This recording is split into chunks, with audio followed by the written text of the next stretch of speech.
Y hoy me toca compartir a mí acerca de la declaración que el mismo Señor Jesús da en Juan capítulo 8, versículo 12.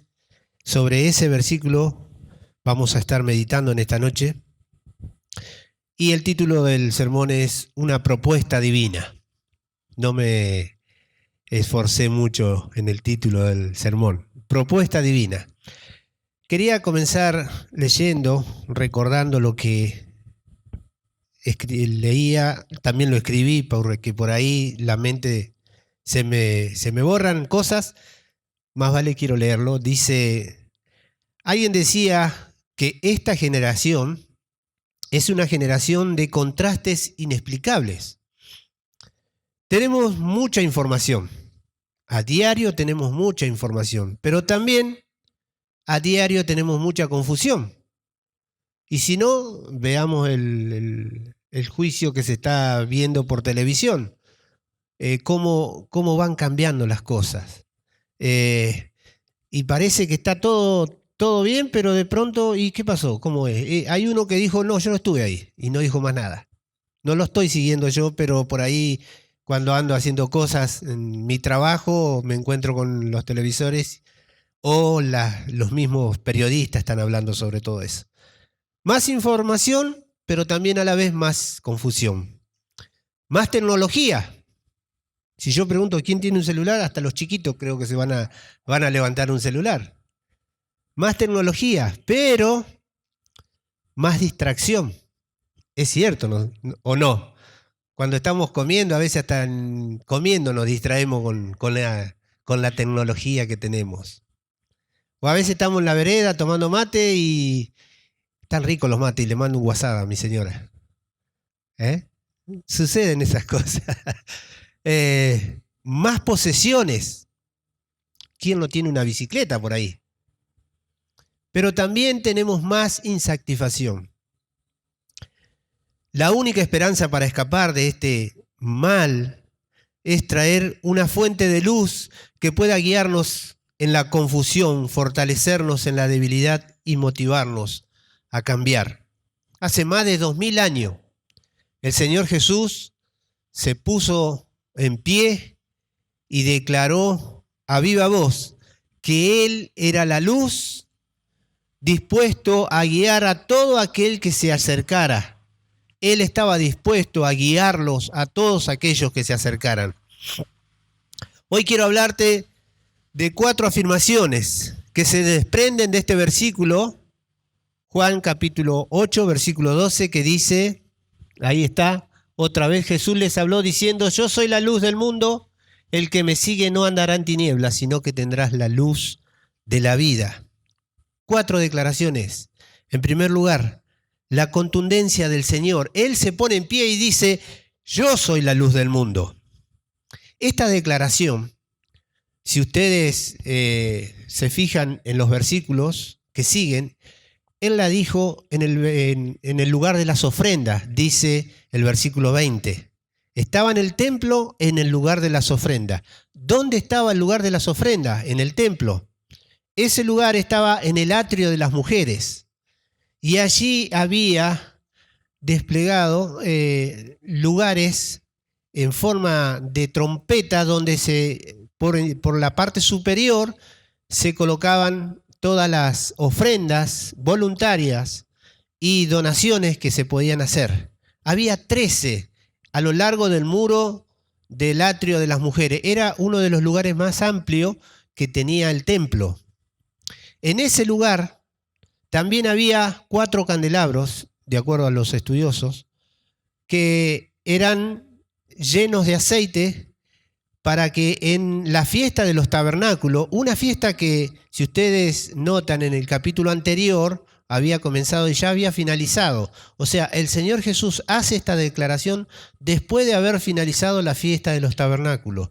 Esta fiesta de los tabernáculos les recordaba al pueblo judío el tiempo cuando anduvieron peregrinando, cuando salieron de Egipto hacia la tierra prometida. Dios los acompañó en todo ese peregrinar. Recuerdan que eran 40 años que estuvieron peregrinando. Y Dios, en el medio del desierto, los acompañaba con una nube durante el día para darle sombra y por la noche con una columna de fuego que no solamente iluminaba el campamento, sino que también los abrigaba, le daba calor en los fríos intensos que hacen en el desierto, hasta el día de hoy. Allí el Señor Jesús se para, se pone en pie y les recuerda al pueblo judío que Él era la luz verdadera. Así como el pueblo judío había sido guiado por Dios, protegido por Dios, ahora el Señor Jesús, el Hijo de Dios, se pone en pie y Él declara, yo soy la luz verdadera. Ahora, Él está declarando que no es una luz y que no es como una luz. Él dice, yo soy la luz. Declara afirmativamente que Él es la verdadera luz y que no solamente está demostrando que es la luz, sino que no hay un hombre, no hay una institución, no hay una religión que se le pueda comparar a Él.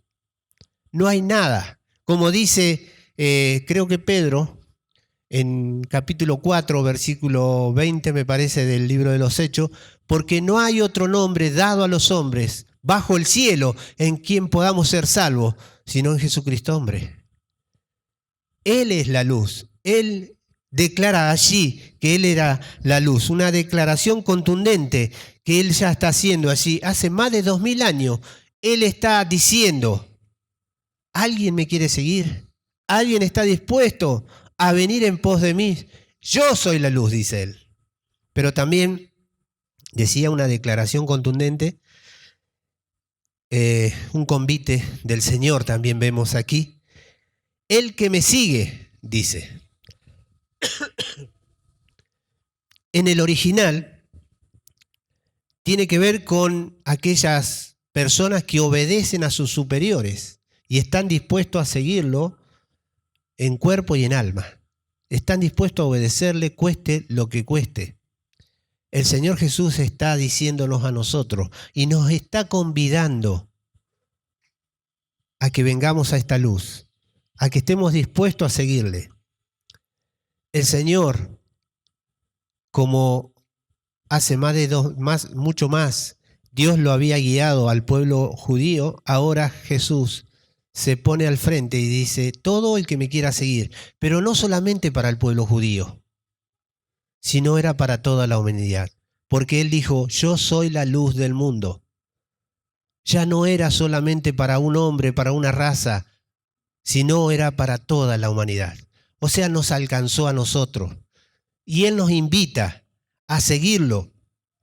Esta invitación aún hoy está vigente. Ahora, seguirlo implica también que debamos renunciar a cosas. Y a veces cuesta renunciar a cosas. Ahora el Señor Jesús está diciéndote a vos, como me lo ha dicho a mí hace mucho tiempo, yo soy la luz, el que me sigue. ¿Estás dispuesto a seguirlo? ¿Cuáles son las cosas que de pronto te están impidiendo seguirlo al Señor, como Él quiere que lo sigas?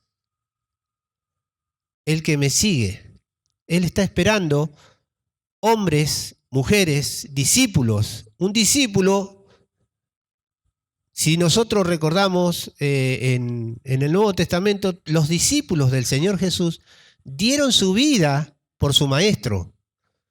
Y todos hemos visto quizás hasta películas, como los siervos de Dios, los discípulos, eran quemados en la hoguera o eran tirados en el Coliseo a los leones para que sean de distracción para todo el populacho. Y ellos no negaban su fe. Ellos estaban dispuestos a entregar sus vidas. Ahora el Señor Jesús nos está diciendo, el que me sigue, ¿estás dispuesto a renunciar a placeres que de pronto hay? Cosas que de pronto tenemos. Cambiar hábitos o a veces tenemos reuniones y tenemos alguna otra actividad paralela. ¿Por cuál me inclino cuando tenemos que elegir entre estas cosas? No estoy hablando que seamos fanáticos. No se trata de ser fanático. Se trata de ser obediente, de buscar agradar a nuestro maestro, a nuestro líder, a nuestro pastor. No a mí, sino al pastor verdadero, al Señor, a esa luz que se puso en pie hace muchos años y que hoy todavía sigue invitando. El que me sigue, ¿cuán dispuestos estamos a renunciar a cosas? Decía, la contundencia del Señor en la declaración, el convite del Señor, el que me sigue, la consigna del Señor, no andará en tiniebla. La palabra, ¿qué es andar en tiniebla? La palabra tiniebla puede denotar en el Nuevo Testamento, por ahí dos cosas encontraba. En el sentido físico, para referirse a una persona que es ciega. Hay un caso en el Nuevo Testamento cuando Pablo comienza el ministerio misionero y quiere ir a predicarle al procónsul Sergio Paulo, así se llamaba. Se le cruzó Elimás el mago, no una vez, sino varias veces, y ya Pablo se había cansado de este vago que no lo dejaba que el procónsul creyera al mensaje de salvación, al mensaje del evangelio. Y entonces Pablo se paró frente a este mago y le dijo, Hechos capítulo 13, versículo 11, «He aquí la mano del Señor está contra ti y serás ciego y no verás el sol por algún tiempo». E inmediatamente cayeron sobre él oscuridad y tinieblas. No andará en tinieblas. En sentido físico puede ser una persona ciega o puede ser una persona como este que se oponía al evangelio y por un tiempo, como nos relata la palabra, quedó ciego para que aprendiera frente a quién o a quién se le estaba oponiendo. No era un hombre, era a la misma obra del Señor. Y a veces que nosotros no nos encontremos de pronto luchando contra cosas que tienen que ver con la obra del Señor. También puede ser en el sentido espiritual. Se me pasaba una por alto. Puede ser en el sentido físico cuando está ciego o también cuando de pronto cae la oscuridad. Ahora en este momento está cayendo la oscuridad. Nosotros acá estamos iluminados, ¿sí? Pero gracias a Dios que hay luz por todos lados. Pero si no hubiera luz, cuando cae la noche es completa oscuridad. Y hay un pasaje que nos recuerda lo que es la oscuridad cuando el Señor Jesús estaba en la cruz del Calvario, desde las 12 hasta las 3 de la tarde, dice que hubo tinieblas sobre la tierra. ¿Se imaginan ustedes? En aquel tiempo no tenían luz eléctrica, tenían velas.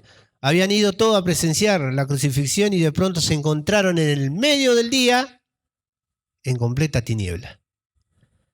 Decía, en el sentido físico, también en un sentido espiritual. Son aquellos, puede ser, aquellos que no conocen a Dios. Efesios capítulo 4, versículo 18 dice, andan en la vanidad de su mente, teniendo el entendimiento entenebrecidos, ajenos de la vida de Dios, por la ignorancia que en ellos hay, por la dureza de su corazón. Y yo pensaba, ¿cómo explicarlo a este versículo para que lo podamos entender? Y lo leí de atrás para adelante. Y miren cómo queda. Por la dureza de su corazón, son ignorantes, ajenos de la vida de Dios, tienen el entendimiento entenebrecido y andan en la vanidad de su mente.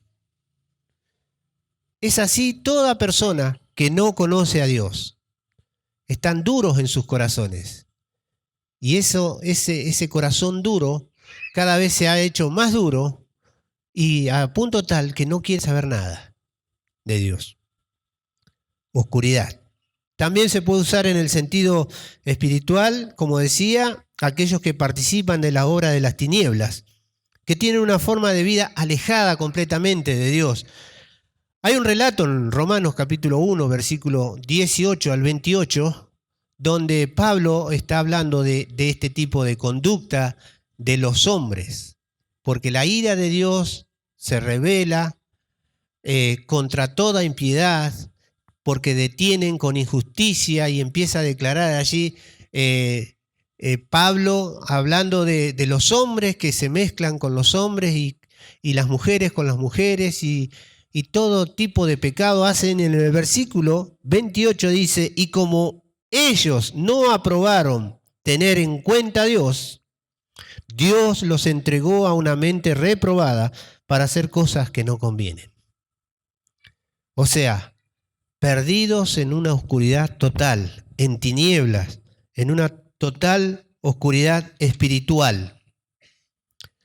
También pueden ser aquellos que viven hoy en día practicando, hoy lo vemos y desde los tiempos del Señor también ya había, todos aquellos que practican el ocultismo, la magia, todo tipo de magia, que consultan el horóscopo, que se van, cometen, cuando se divorcian, adulterio, eso quería decir, adulterio, fornicación, todo tipo de perversiones. Ese tipo de personas también están en la oscuridad total. Romanos 13:12 dice, hablándonos a nosotros como hijos de Dios, la noche está avanzada y se acerca el día. Desechemos pues las obras de las tinieblas y vistámonos las armas de la luz. ¿De qué está hablando este versículo? La noche está avanzada, sí, se viene la noche. No está hablando de una noche física, de la oscuridad, sino está hablando de la misma tiniebla que el mundo está viviendo. Les relataba y les contaba lo que dice la Biblia acerca de todas aquellas personas que han endurecido sus corazones. Y hay, pareciera como hay grados de personas pecadoras. En realidad son todas, están perdidos todos. Algunos más mal que otros, pero están perdidos y están en medio de las tinieblas. La noche está avanzada y cada vez se les llega más la noche a ellos. Pero dice, se acerca el día. ¿A qué hace referencia cuando se acerca el día? ¿De qué día está hablando? El Señor vendrá a buscar a su iglesia. Cristo viene por su iglesia. Y aquel día aparecerá entre nosotros. Desechemos pues las obras de las tinieblas. O sea, pensemos, mis hermanos, si vos tenés a Cristo en tu corazón, el Señor está cerca. Entonces, deja las obras de las tinieblas. Si no tenés a Cristo en tu corazón, se te viene la noche, el Señor está cerca y te vas a quedar. Lamentablemente, todos aquellos que no tienen el corazón entregado a Cristo, que nunca se han arrepentido de sus pecados, lamentablemente se quedarán. Vistámonos las armas de la luz. Que nosotros podamos andar como hijos de luz, como hijos de aquel que es la luz. Yo soy la luz, dijo el Señor Jesús. Entonces, vemos la contundencia del Señor, el convite del Señor, la consigna del Señor y la consagración con el Señor. Dice que tendrá la luz de la vida. Yo soy la luz, el que me sigue no andará en tinieblas, sino que tendrá la luz de la vida. Aquí encontramos una relación entre luz y vida. En el Evangelio de Juan, cuando comienza el capítulo 1, versículo 4, está declarando acerca del verbo que se había hecho carne. Y dice el versículo 4, en él estaba la vida, y la vida era la luz de los hombres. O sea, para que vos y yo pudiésemos tener luz, necesitamos primero tener vida. ¿Y quién nos dio vida? Hace un momento nos compartía Gabriel. Cristo nos dio vida a cada uno de nosotros. Cuando nosotros recibimos a Cristo, Él nos dio vida. pero no solamente que nos dio vida, sino que también trajo interiormente comenzó a iluminar desde nuestro interior, para que nosotros podamos mirar las cosas completamente distintas a lo que antes la veíamos. Entender cosas que antes no entendíamos, porque Él trajo luz a cada uno de nosotros. La vida que Jesús tiene es luz para cada uno de nosotros. Segunda de Corintios capítulo 5, versículo 17 dice que de modo que si alguno está en Cristo, nueva criatura es. O sea, cada uno de nosotros que decimos que tenemos a Cristo, debemos demostrarlo. No debemos decir, yo le digo a Otoniel, más vale no hables mucho, demostrarlo con tu vida. Porque la vida habla mucho más que las palabras. Entonces, que nosotros, que nuestra conducta, que nuestro diario vivir pueda hablar mejor de todo lo que nosotros querramos explicar con nuestros labios. No sé si me explico, no sé si me entienden. Dice también Colosenses capítulo 3, versículo 4, cuando Cristo, vuestra vida, se manifieste, entonces vosotros también seréis manifestados con Él en gloria. Cuando Cristo, vuestra vida, o sea, Él no está declarando que Cristo es nuestra vida, debe ser nuestra vida. Cuando Él se manifieste, nosotros también seremos manifestados. Dice, se manifieste, entonces también seréis manifestados con Él en gloria. ¿De qué hace referencia? Recordaba en el Antiguo Testamento a Moisés cuando estuvo en el monte Sinaí, hablando con Dios, cuando le estaba dando las tablas de la ley. Cuando regresó de hablar aquellos 40 días que estuvo Moisés, dice que el pueblo no lo podía ver de frente a Moisés porque su rostro resplandecía y él debía ponerse un velo sobre su rostro para poder hablar con la gente.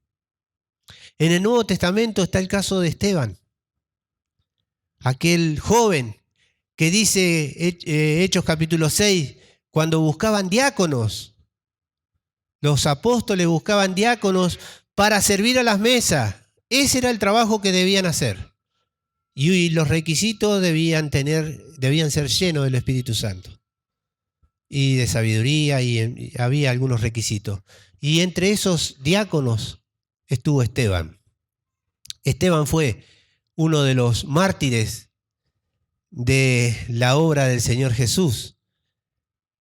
Dice, cuando Esteban estaba hablando en el concilio, cuando lo llamaron los judíos allí en el concilio, y él hablaba, dice Hechos capítulo 6, versículo 15, todos en el concilio, al fijar los ojos en él, vieron su rostro como el rostro de un ángel. Cuando Cristo, vuestra vida, se manifieste, de eso se trata, mi amigo, mi amiga, mi hermano y hermana. Que Cristo se manifieste en tu vida. Que la gente en el pueblo, en el barrio, a donde andemos, puedan ver un hombre, una mujer diferente. Ella no es como todas las demás. Hay algo diferente, hay algo distinto. Cuando Cristo, vuestra vida, se manifieste, entonces allí seréis manifestados con Él en gloria. Entonces la gente podrá ver no a Rubén, no a fulano de tal, sino podrán ver a Cristo. De eso se trata la vida cristiana, mis hermanos. Ojalá que podamos irnos a nuestra casa pensando en estas declaraciones que el Señor Jesús nos deja en este sencillo versículo. Yo soy la luz del mundo. El que me sigue no andará en tinieblas, sino que tendrá la luz de la vida. Que el Señor nos bendiga y nos ayude a transitar esta semana tomado de la mano del Señor, recordando que debemos reflejar a Cristo en cada una de nuestras vidas, en nuestro diario vivir. Oramos.